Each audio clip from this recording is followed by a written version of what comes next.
Buenas tardes, muchas gracias por estar aquí. Un par de cosas. Tenemos el privilegio y la alegría de contar con el profesor José María Miura, que es profesor en la Universidad Pablo de Olavide en Sevilla, en España, y quien en un programa de cooperación con esa universidad va a pasar con nosotros una semana para impartir un conjunto de conferencias que el profesor Piñolo nos va a señalar. Para mí es realmente una alegría de tenerte aquí, José María. Muchas gracias. Bienvenidos a todas y todos. Es un gusto y un honor tener al profesor Miura aquí con nosotros. Llega más, yo creo, en el momento perfecto para hacer un poco el puente entre los que ustedes están en el curso de Historia Medieval conmigo. Siempre dijimos que la importancia de dar un poquito el paso entre lo que se da en la península ibérica y lo que es pues, la conquista del Nuevo Mundo. Una sociedad pensada para la guerra, evidentemente la relación entre reconquista y conquista, pero hay muchos caminos que yo creo que todavía nos quedan como para explorar. Toda la relación, por ejemplo, de la ganadería, así como se desarrolla en la península, y las implicaciones de la llegada del ganado, de la ganadería del Nuevo Mundo en términos de transformación de la historia ambiental, el tema de los linajes, de las familias, de quiénes son los protagonistas de la conquista del Nuevo Mundo. Nosotros estamos haciendo un trabajo con Santa María Antigua del Darién, que es un poco ese eslabón precisamente, ¿no? A veces tenemos una visión muy homogeneizada de lo que son los españoles. Es una sociedad mucho más compleja, mucho más heterogénea, inclusive hay presencia de conversos, hay presencia de una cantidad de figuras que pues vale la pena cómo desarrollar, entender mejor el ordenamiento territorial y la construcción de ciudades aquí en el Nuevo Mundo, qué relación tiene con las estructuras políticas que se dan en la península ibérica, inclusive todo el tema de los mitos. Hay una introducción de un paisano tuyo a la edición de los 500 años del Quijote, que es una cosa que es divertida y deja para reflexionar. El verdadero problema de Quijote es que se equivocó de ruta, se fue para Barcelona. Si hubiera ido para Sevilla, todos sus libros de caballería, todos sus sueños y todos sus imaginarios hubieran cabido perfectamente con que cogiera un barco para el otro lado del mundo. Entonces, ¿cómo ese imaginario que estaba a lo largo de siglos impacta y moldea el nuevo mundo? Entonces, justamente para hacer esa transición vale la pena hacer un paso atrás, entender qué es esa sociedad.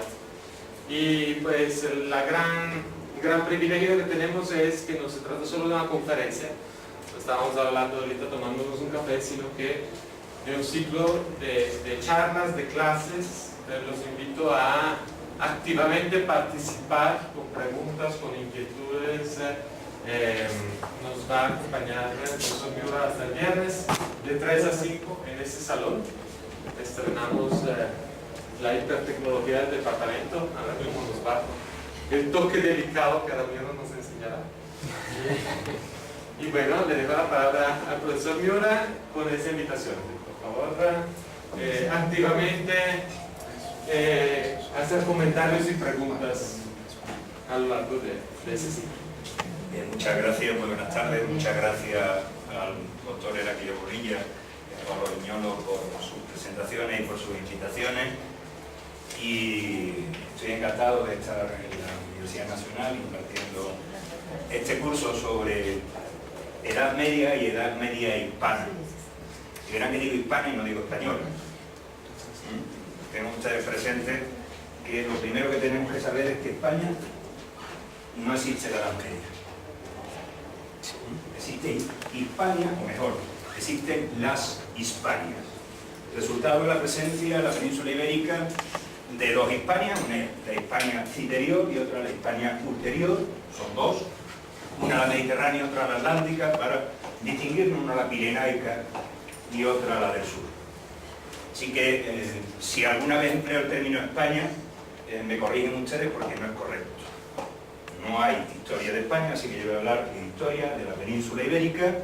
Dentro de historia de la península ibérica me voy a concentrar en la historia de Castilla, o mejor, de la corona de Castilla, y dentro de la corona de Castilla, especialmente en el ámbito del sur, el ámbito de Andalucía, que va a tener una presencia protagonista en la conformación de instituciones, sociedades, hombres, mentalidades, que van a salir del puerto de Sevilla a través del Guadalquivir para llegar a estas tierras.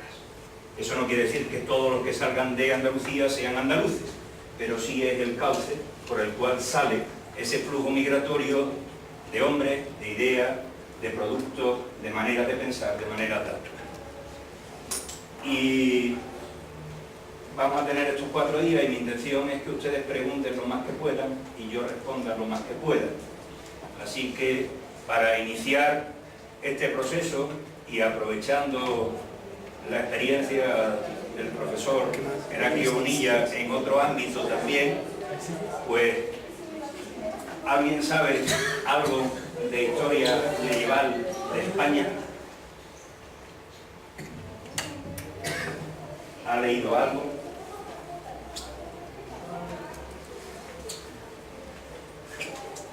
No tanto como tú. Nadie ha leído nunca nada de historia medieval de España. Son muy tímidos. Son muy tímidos. ¿Saben algo o tienen?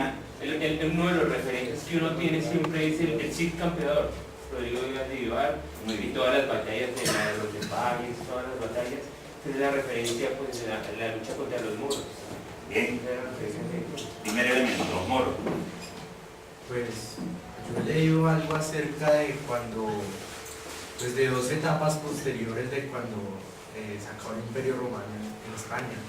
Por ejemplo, el reino visigodo, el reino germánico en España y pues posteriormente la invasión árabe, que tuvo varias fases, no fue una fase homogénea.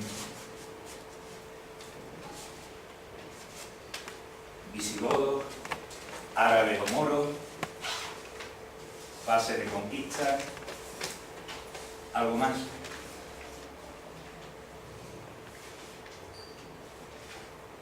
Bien.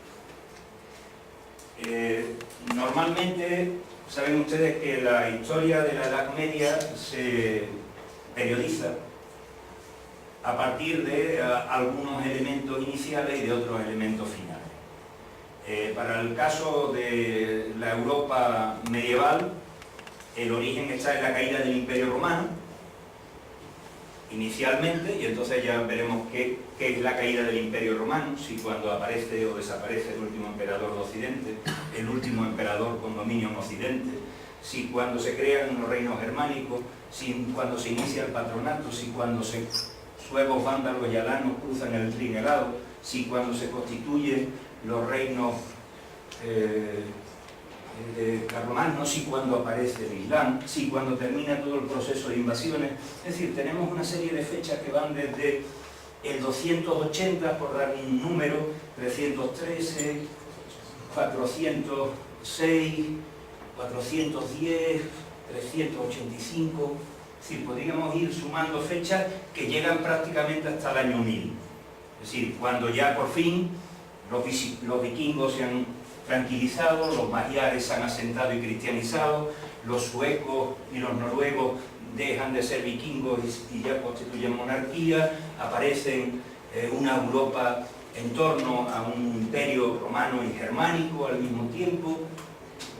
Es decir, y ahí, como ustedes saben, eso es un periodo amplio de transición, donde cada uno pone el acento donde quiere, así que eso es esa alta Edad Media, o esas transformaciones del mundo mediterráneo de Mayer, podemos buscar cualquier cosa.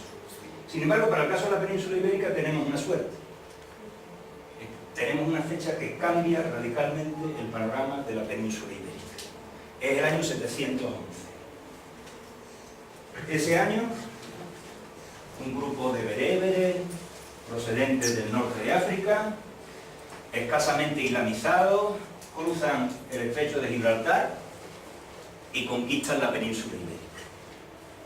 No en su totalidad, pero prácticamente en su totalidad conquistan la península ibérica y en 8 años, en torno al 719, 720, han dominado el antiguo reino visigodo de Toledo, que ha desaparecido, por lo cual se sustituyen unas estructuras occidentales por otras orientales en el ámbito de la península ibérica. Y España, perdón, la península ibérica, deja de ser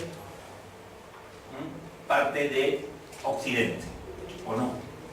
Eso es un tema por debatir, porque uno no puede dejar de formar parte de un espacio geográfico por el hecho de participar de una cultura distinta. Así que la historia de España es historia de Europa, porque no puede ser de otra manera, y la historia de la península ibérica es historia de Europa porque no puede ser de otra manera. Por lo tanto, forma parte de la historia medieval europea. Por más que no tenga ni los mismos modelos, ni los mismos sistemas, ni los mismos usos. Así que a partir del 711, la península ibérica está dominada por musulmanes. En el 732, esos musulmanes son derrotados por Carlos Martel en la batalla de Poitiers, y por lo cual se detiene la expansión de los musulmanes, que se retiran prácticamente al ámbito del Pirineo, dejando en el norte de la península ibérica, como ven ustedes, algunos pequeños huecos. Algunos pequeños huecos sin dominio por parte de esos musulmanes. No porque los musulmanes no tuvieran capacidad para conquistarlo, sino porque directamente no merecía la pena esfuerzo alguno para conquistar esos espacios. Es decir, la parte no conquistada de la península ibérica es una parte que no merece la pena ser conquistada. No es el resultado de ninguna obra faraónica de defensa frente al poder musulmán, ni el resultado de la intercesión divina en Covadonga parando a las tropas musulmanas y gracias a la Virgen en la paralización del mismo. No tiene nada que ver con eso. Esos son, en descripciones de los textos musulmanes, unos asnos salvajes subidos en las montañas que se dedican a tirar piedras, que es como aparece la batalla de Covadonga dentro de la crónica musulmana. Pues bien, esos asnos salvajes colocados en la cordillera cantábrica, es decir, en el norte lluvioso y frío de España, escasamente romanizado, escasísimamente urbanizado, prácticamente deshabitado,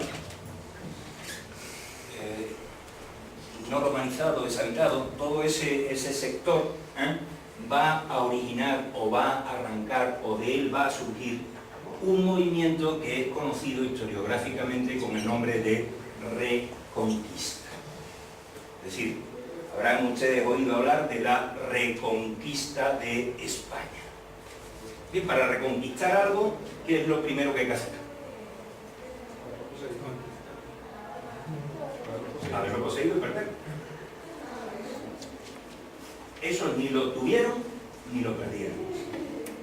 Es decir, los que inician el proceso historiográficamente conocido como Reconquista no son los visigodos, ni los herederos de los hispano-visigodos, ni los herederos de los hispano-romanos. Son justamente aquellos que nunca se sometieron de una forma clara a los romanos, a sus sustitutos, los visigodos. Cuando antes hablábamos de grupos germánicos, ¿verdad? Y de reinos germánicos. Los visigodos entran en contacto con el Imperio Romano en el año 280.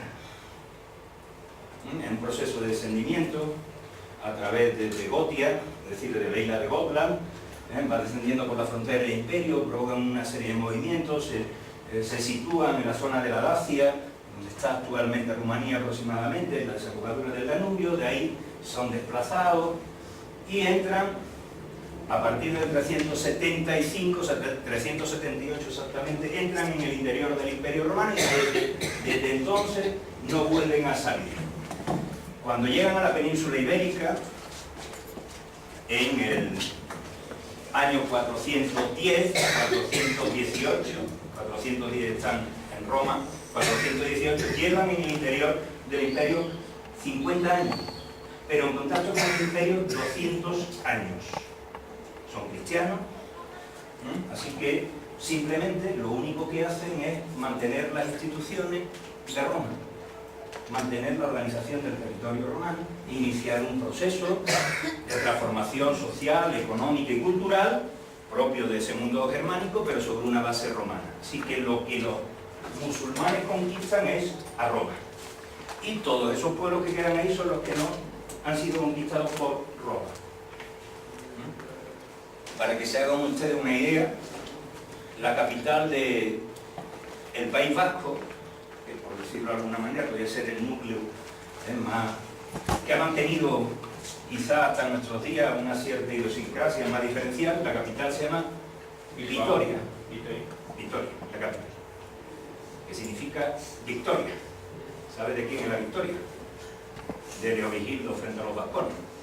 Así que la capital de los vascones fue fundada por Leovigildo.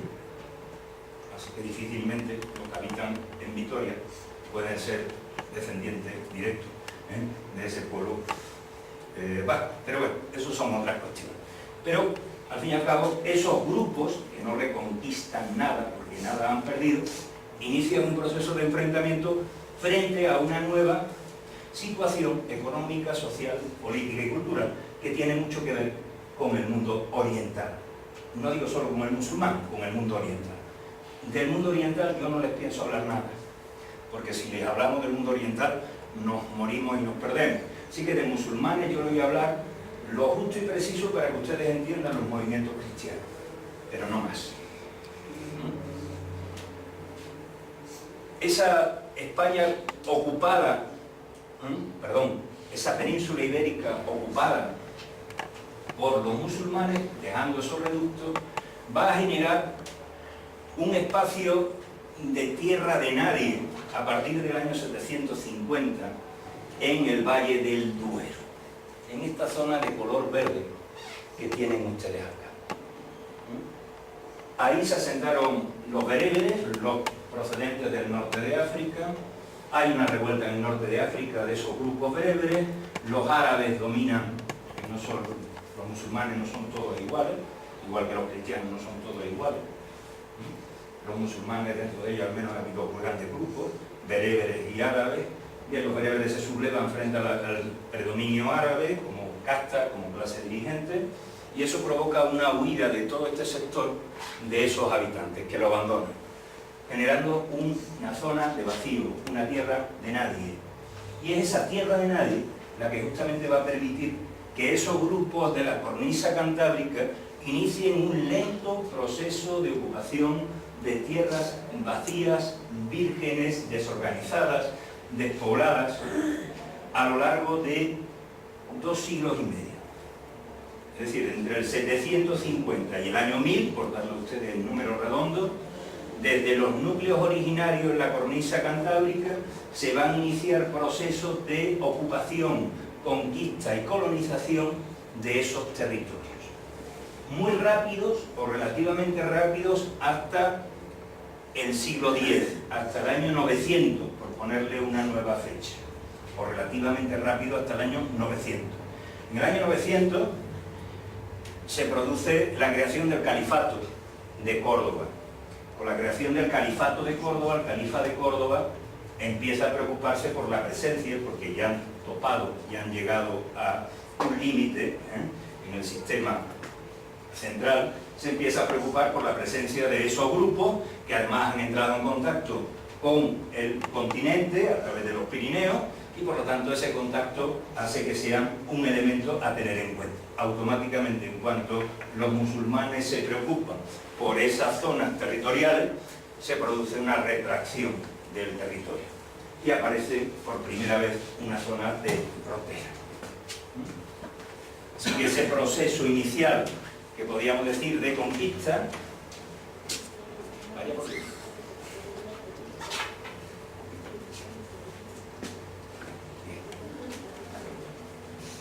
ya lo estaba.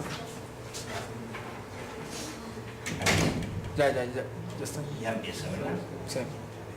Eso es que le tengo que golpear de vez en cuando. Ahí. Ya. Pero suave.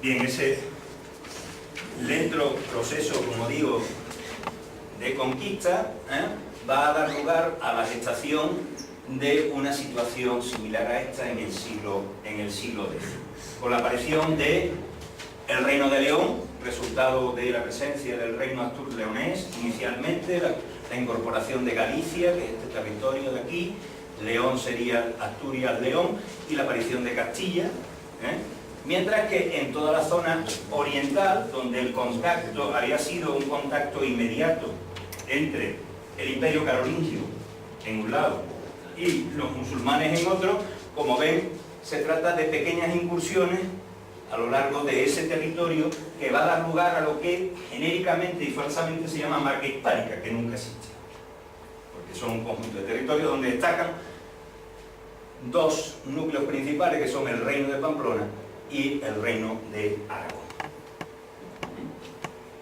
A partir del 900 el contacto es mucho más cercano, mucho más inmediato, y eso va a dar lugar a una ralentización de la ocupación del espacio peninsular. Pero me interesa ahora marcar cómo se realiza esa ocupación del espacio. Como ven, todavía no he nombrado ninguna batalla. No se preocupen, le voy a nombrar muy pocas. Pero no porque yo no les quiera dar información, sino porque no hay. El proceso de conquista de esos núcleos del norte, de todo el conjunto del territorio peninsular, no tiene apenas batallas, porque la batalla es una pérdida de tiempo, de hombres y de esfuerzos. Las batallas son cosas muy grandiosas, pero prácticamente inexistentes. Nadie sensato durante el periodo medieval organizaba una batalla, porque ponía en el campo de batalla, perdón por la reiteración, no solamente un ejército, sino toda una administración. Y no solamente una administración política, sino una administración económica y social. Porque al mismo tiempo los que combatían eran los que dirigían las administraciones públicas y los que dirigían las explotaciones económicas y los que realizaban el control social. Así que la muerte de 100 caballeros dejaba al reino sin administración, sin economía y sin control social. Así que había que pensarse muy mucho cuando uno podía arriesgar a 100 caballeros. Solo los locos o las circunstancias extremas llevan a la batalla. No lo olviden, pero no solo para la península ibérica, sino para toda la sociedad medieval. Así que verán que no hay batallas, que nos venden como batallas cosas que no lo son, o en los grandes procesos de conquista y ocupación de territorio nos venden como batallas cosas que no son. Así uno entiende por qué se puede conquistar América sin una batalla, o con dos, o con tres. Y si la analizamos bien, no son ni tan siquiera batallas, porque no hay ejército sobre el terreno. Bien. Pues bien, le estaba indicando que, como no le voy a decir batallas, pues justamente porque no hay, es un proceso lento de ocupación de ese territorio. El término reconquista, le decía que es un término falso. Es un término falso en cuanto a su conformación, pero al mismo tiempo es un término cierto en cuanto a su conformación ideológica. Me explico. Los que realizan el proceso de conquista y dirigen inicialmente el proceso de conquista de esos territorios son aquellos que nunca habían perdido esos territorios ni los habían poseído. Pero a partir del año 850, el Islam peninsular, que supongo que sabrán ustedes que es un Islam muy tolerante, donde se convive la cultura y donde se fusionan distintos elementos, que es otro de los mitos de la historia medieval española, ese Islam peninsular, pues decide que los mozárabes, que son los cristianos que viven en territorio musulmán, pues tienen dos opciones: o convertirse o irse. Le dan una tercera opción: quedarse en una situación de inferioridad absoluta con respecto a los musulmanes. Algunos se quedaron, aquellos que no tenían nada mejor que hacer, es decir, los tontos y los pobres. Todo cristiano tonto y pobre se quedó en territorio musulmán.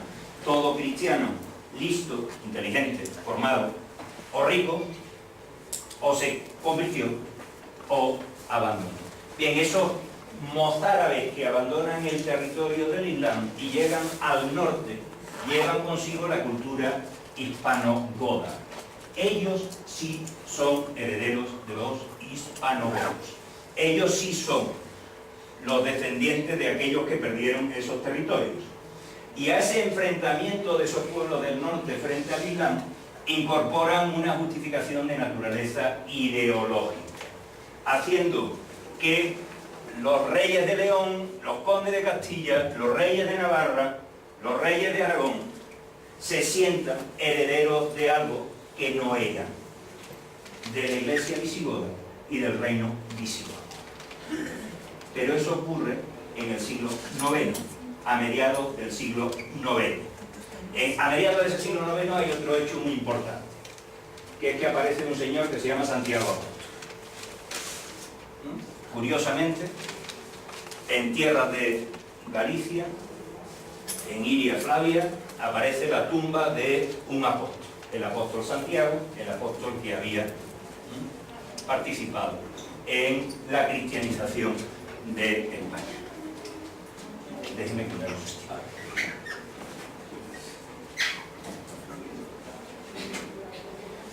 Así que ya tenemos un conjunto de pueblos con una inquietud expansiva que tienen una justificación de naturaleza ideológica aportada por los emigrados desde el sur, que llegan al norte buscando refugio y traen consigo esa tradición que a partir de ese momento va a impregnar las instituciones, el derecho, la formación, el concepto de rey, transformando lo que eran tribus del norte de Hispania en herederos de una cultura hispano-goda que nunca habían conocido. Así que un proceso de aculturación inverso. Fueron dominados por aquellos que nunca habían podido dominar ese territorio, pero cuando ya no ejercían el poder político, sino el poder y el control mental, espiritual y cultural. Es lo que se conoce como el Renacimiento leonés, en el cual se incorporan los códigos jurídicos y las estructuras y los comportamientos propios del mundo visigodo, y Santiago, que ahora había aparecido, pues pocos años más tarde, pues combate contra los moros en la batalla de Clavijo, subido en un caballo blanco. Supongo que esa imagen les suena a ustedes de algo. Santiago Matamoros aparece poco después montado en el caballo blanco. No hay pruebas documentales de que fuera Santiago el que participara, tampoco las hay de que el caballo fuera blanco. Bien, esa batalla de Clavijo es una batalla que nunca existió, igual que tampoco nunca existió la batalla de Covadonga. Dígame. Esa migración del sur hacia el norte, ¿cómo fue recibida por los del norte? Bien. Porque, pues me refiero a ellos en que circunstancias estaban para recibirlos de esa manera y adaptar toda la ideología que traían. Bueno, la ideología que traían, que compartían, porque una cosa es que no estuvieran profundamente romanizados y otra cosa es que no estuvieran romanizados superficialmente. O sea que compartían un mismo ambiente cultural, pero el mismo ambiente cultural que compartían con los musulmanes, porque los musulmanes también están romanizados. Porque el primer califato, les recuerdo que es en Damasco. Y Damasco, antes de ser ocupada por los musulmanes, formaba parte del Imperio Romano de Oriente, que por cierto la pierde Irak. Sí. Entonces, en ese sentido, esa gente del norte no estaba totalmente cristianizada, o eso es un mito de que ellos ya eran No estaban totalmente cristianizados.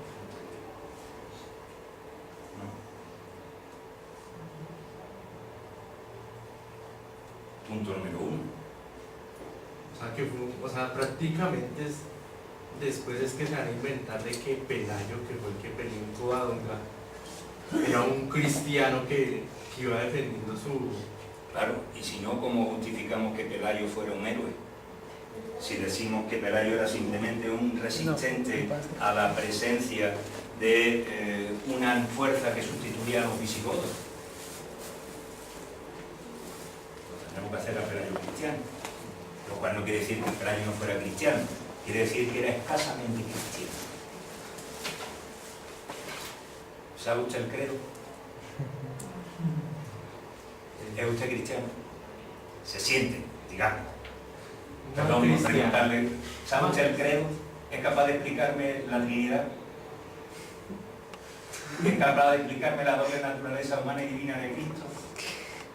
No, no se preocupe, no usted es capaz, pero ni usted, ni posiblemente el párroco de su iglesia. Por tanto, eso es el concepto este de lo cristiano y de la cristianización. Habría que repasarlo y revisarlo. Porque posiblemente si al párroco de su iglesia usted le pregunta que le explique la naturaleza humana y divina de Cristo, cómo interviene,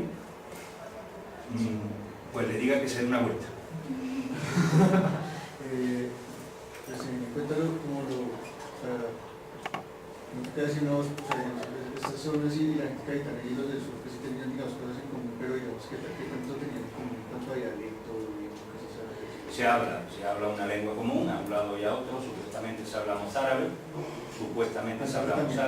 en el norte también, y eso va a dar lugar al nacimiento de la lengua romance hispana, que son el galaico portugués, el castellano, el aragonés, en este caso el aranés, que es uno de los valles, estos pequeñitos valles que hay ahí en el territorio de Aragón, y el catalán.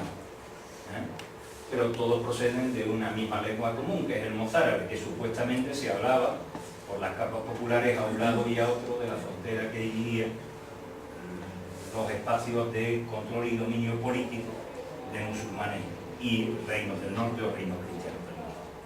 Pero sabemos muy poco, estamos muy mal informados de ese proceso lingüístico.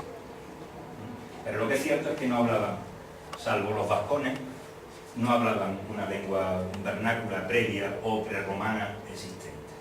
E incluso de eso de los vascones habría que analizarlo.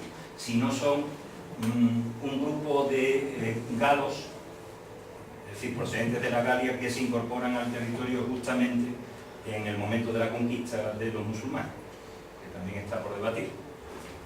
Si no hay un movimiento migratorio dentro de los pueblos del sur de Francia, ocupando los espacios que han dejado vacantes justamente el abandono por parte de los bereberes de esa amplia franja que va desde las cabeceras del Ebro hasta el sistema central, y aprovechan para... Pero bueno, ¿alguna otra pregunta? Yo he escuchado por ahí, alguien me dijo que los vascos utilizan, o sea, tienen como una especie de que remontan su ascendencia hasta... Antes del hombre sí existía. O sea, que eso es una de las funciones de legitimación para el separatismo, ¿no? También representa otras cosas. Sí, bueno, eso como todo separatismo, pues su antecedente, es decir, el primer mono africano hablaba vasco.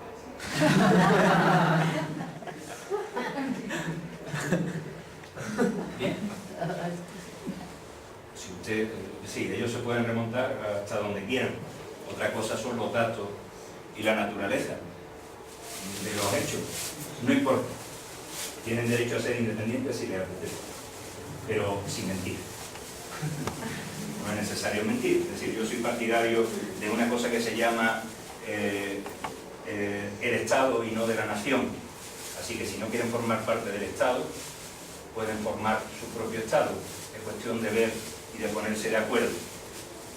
Pero si lo que lo quieren hacer es porque son una nación, ahí ya yo no estoy tan de acuerdo. Pero que si quieren hacer un Estado, que se lo hagan. Pues situarme claramente en cuanto al contenido. No estoy en contra de que nadie se separe de nadie si no está a gusto. Ni incluso yo, si no estoy a gusto, pues me separaría. Así que no voy a ser contrario a que otros no lo hagan, pero sin mentira, es decir, por derecho, con honestidad. diáspora? Bueno, para redondear el tema lingüístico, también por el lado musulmán, los berberes, Sí, berberes, llegan los sirios. Sirios, bueno, los sirios son de origen árabe también. Pero digamos lingüísticamente Son mucha árabes. variedad. No, y es que todos esos que llegan, calculados no llegan a 200.000. Los cálculos no hacen más que 200.000 y la península ibérica en ese momento podía tener unos 4 millones de habitantes.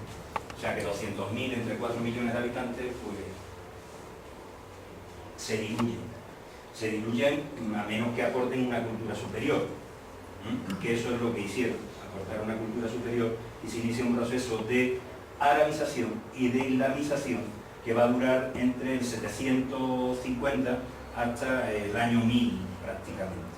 En el año 1000 ya no hay árabes, bereberes o hispano-musulmanes. En el año 1000 hay andalusíes. Sí, hemos conseguido hacer ese. Y son esos hispano-musulmanes justamente los que siguen manteniendo la lengua romance. No podía ser de otra manera, pero aprenden el árabe, claro. Y los bereberes abandonan su lengua y la sustituyen por el árabe. Así que tendríamos que, al final, los arabistas suelen decir que a ellos les gusta a partir del año 900 hablar de árabes. No ya en la conquista, sino árabes porque hablan árabe, porque tienen cultura árabe y planteamientos árabes, en la élite dominante y en la estructuración social. O sea, no quedan huellas de berber o... No, es que los bereberes son muy pesados. Si los bereberes son muy pesados, están solo a 18 kilómetros del sur de la península ibérica, así que cada cierto tiempo se incorporan grupos bereberes al sur peninsular, sobre todo como fuerza militar de choque, y especialmente a partir de la creación del califato, que es el que va a provocar un conjunto de luchas frente a los territorios del norte. Así que hay una nueva berberización en el califato de Abderramán III, de Isán II y sobre todo con Almanzor, porque el dominio, no iba a hablar de los orientales, el dominio de los árabes es un dominio a través del ejercicio del poder militar y de la participación en el ejército. Para acabar con la aristocracia árabe hay que quitarle el ejercicio del poder militar a través... El poder militar se refuerza unos vínculos tribales que se llaman asabilla, que es el reforzamiento de los lazos tribales que se hace sobre todo en el combate. La participación como grupo tribal como fuerza militar refuerza los vínculos tribales y refuerza la oligarquía árabe. Para acabar con ella hay que acabar con su participación como grupos de choque dentro del ejército. Y para eso hay que ir a buscar mercenarios. Y los mercenarios se buscan en el norte de África. Así que los bereberes, para acabar con la aristocracia árabe, se incorporan bereberes nuevamente en el siglo X. Pero es que en el siglo XI aparecen los almorávides, que son bereberes, y en el XII los almohades, que son bereberes, y en el XIII los benimerines, que son bereberes. Entonces lo que tenemos es un continuo y constante flujo.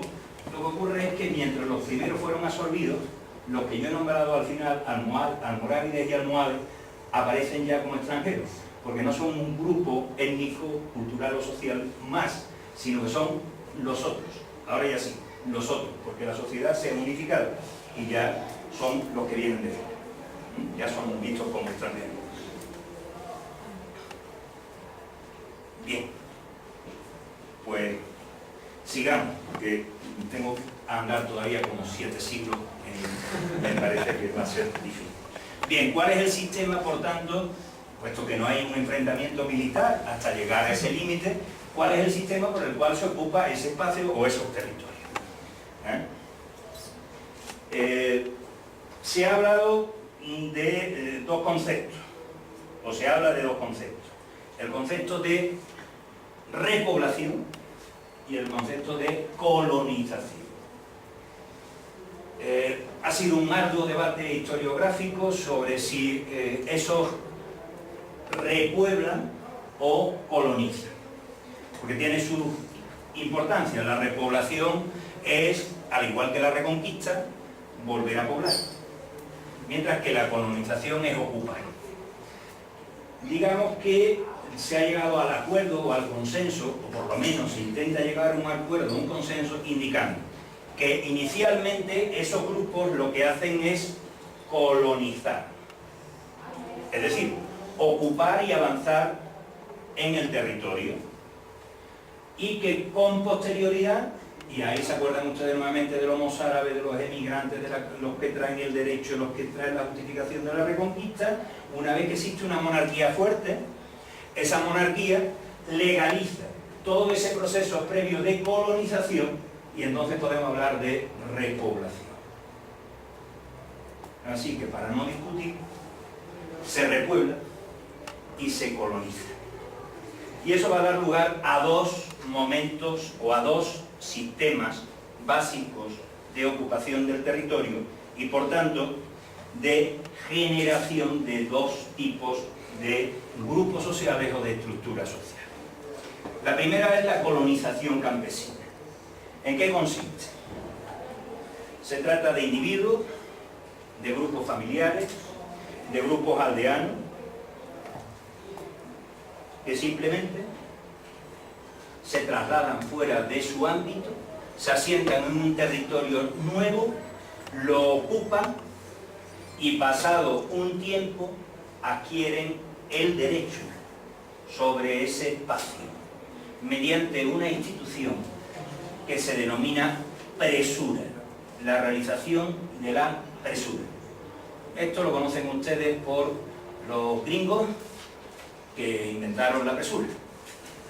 Si han visto las películas del oeste, pues verán cómo aparece un grupo de campesinos que llega al territorio Cheyenne, se asienta sobre el mismo, combate a esos indios asquerosos y pulgosos, que intentan acabar con la cultura, la civilización y el avance de la cristiandad, y que no tienen ningún papel, ni ningún elemento que justifique su propiedad sobre el terreno, salvo el uso y el mantenimiento de la puesta en explotación del mismo a lo largo del tiempo. Ese es el sistema de presura. Y para eso hay un único elemento previo, que los gringos se saltan, que es que el territorio esté vacío. Y cuando digo vacío es vacío, no vacío de los míos, sino vacío de todos. Así que la presura, hay un ritual complejo, uno se monta a caballo y anda tocando la trompeta y pregonando por una serie de límites y espera durante varios días a ver si alguien viene a protestar por la existencia de esa presencia. Si nadie viene, se inicia el tiempo de presura y pasado un número de años que va a variar en función de los intereses de las zonas, de las dificultades del poblamiento, uno adquiere la propiedad de la tierra. ¿Qué sabemos de esos campesinos, así dicho, ¿no? O de esos grupos? Pues sabemos nada, sabemos muy poco. Es un movimiento prácticamente espontáneo de ocupación del territorio y lo que sabemos es a posteriori, es decir, cuando llegue la repoblación, esa segunda fase en la cual estos campesinos son sometidos a el control del monasterio, de condes, de señores, que entonces los visualizan, los hacen salir y los incorporan a la documentación, explicitando cómo han llegado a conquistar el territorio. Pero lo cierto y verdad es que muchos de esos campesinos no son campesinos miserables, sino que son campesinos aristócratas, es decir, pertenecientes a grupos elevados de la sociedad, que en ocasiones abandonan el seno materno, la familia tradicional, e inician una nueva experiencia en unos territorios nuevos que van a dar lugar al nacimiento de linajes en esa zona de frontera. A medida en que esa ocupación del territorio va haciendo necesaria la aparición de un conjunto de instituciones, empieza a aparecer las comunidades de aldea. Para organizar ese espacio que se ha ocupado mediante el sistema de presura por parte de individuos, por parte de familias, por parte de grupos étnicos o grupos aldeanos que se trasladan a aldeas completas, que van de un sitio para otro buscando mejores tierras. Pues a medida que hay que organizarla, pues se crean las comunidades de aldea, en las cuales aparecen un jefe, que suele aparecer con el nombre de senior, es decir, de señor, pero en el sentido primigenio del término, es decir, mayor, que es lo que quiere decir senior, con funciones de carácter organizativo, que a su vez gobernaría sobre los jefes de las parentelas, es decir, en un mismo ámbito espacial puede haber distintos grupos familiares que todavía mantienen una estructura tribal o pseudo-tribal. En un paso de transformación en URBS, un momento complejo porque hay que definir qué es la propiedad privada y qué es la propiedad colectiva en ese proceso de transformación, es decir, qué pertenece a los individuos y qué pertenece a la tribu. Y eso, como ustedes saben, pues es algo siempre bastante difícil de definir, que pertenece a todo y que pertenece a cada uno. Por ejemplo, a los proyectores. Pues bien, en ese momento, como ustedes comprenderán, pues hay que nombrar al frente de esas parentelas a algunos individuos. Esos individuos conforman el concilium, con doble C, es decir, el concejo. Más adelante, la evolución, con doble C. El consejo, con S, es de aconsejar. El concilium es de reunirse.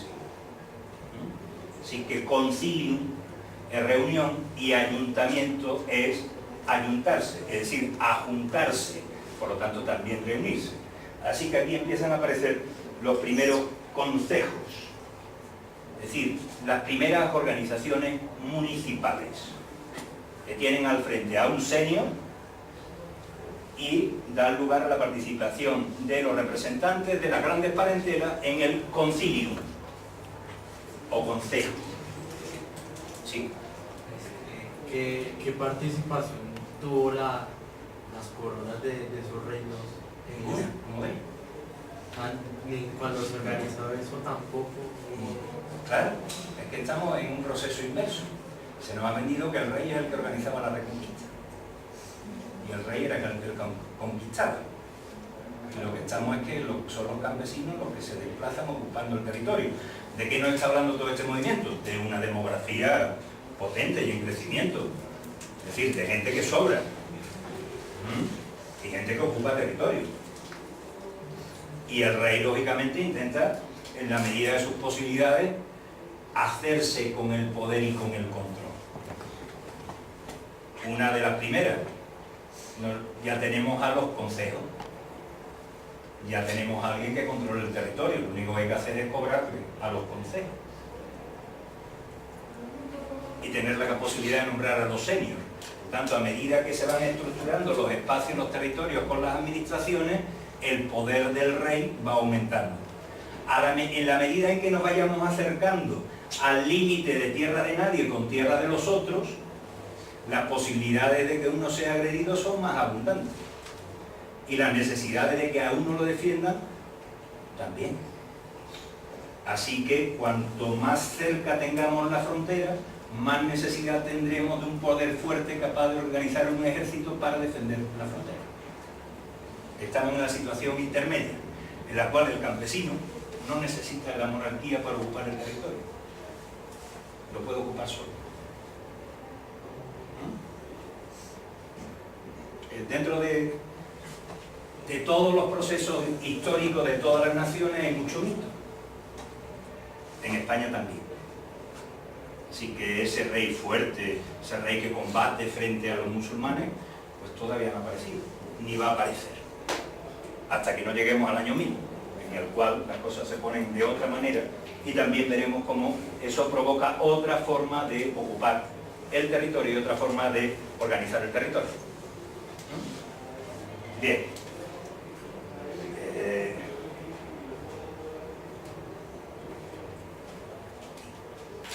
A partir del 900, por darle a usted una fecha, es decir, a partir del siglo X, hemos llegado al límite máximo. Los musulmanes también están en una situación de potencia, inician Almanzor sus campañas de saqueo, de entradas en los territorios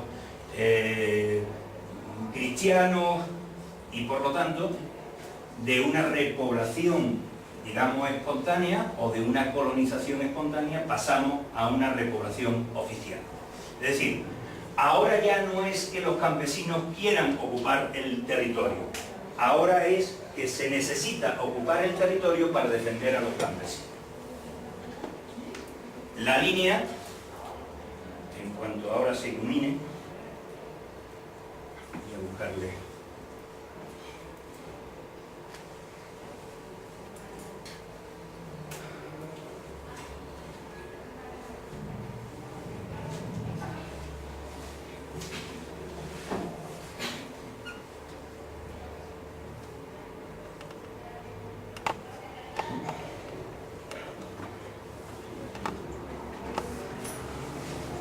La línea ha ido avanzando, este es el Duero, esta es la línea del Duero, hasta ahí habíamos llegado en el siglo IX y en el siglo X, entre el Duero y esta línea, lo que hay es el sistema central. Aquí está Madrid, toda la Sierra de Madrid que llega de una parte a otra, dejando a un lado el Duero y al otro lado el Tajo. Por lo tanto, esa zona cruzando el Duero es lo que se conoce como la Extrema Duri, la tierra más allá del Duero. Ahí no hay ya colonización. La colonización llega hasta el Duero. A partir del Duero lo que hay es conquista y organización del territorio.